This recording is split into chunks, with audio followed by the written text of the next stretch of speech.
In today's video, I'm going to teach you how to hide Google Drive app. If you want to keep your app list tidy or simply don't want Google Drive visible, there are two reliable approaches on Android, and which one you'll use depends on your phone brand and Android version. I'll walk you through both so you can pick the one that works on your device. First, let's try hiding the app using your phone's launcher settings. This is common on brands like Samsung, Xiaomi, and OnePlus. Start by opening your app drawer to see all your installed apps. Look for the menu icon, usually three dots in the top corner, or touch and hold on an empty area of the home screen to open home screen settings. In that menu, find the option called Hide Apps. The exact wording can vary slightly, but it's usually easy to spot.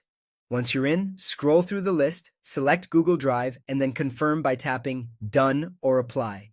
As soon as you do that, the Google Drive icon disappears from both the home screen and the app drawer. Nothing is uninstalled or deleted. The app is simply hidden. If you ever want it back, return to the same Hide Apps screen and unselect it.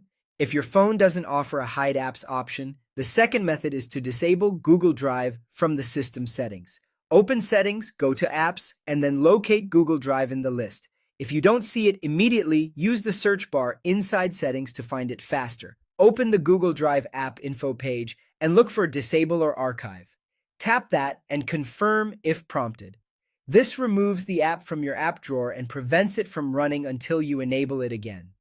Your files are not affected. They remain safely in your Google account and can still be accessed from a browser or another device.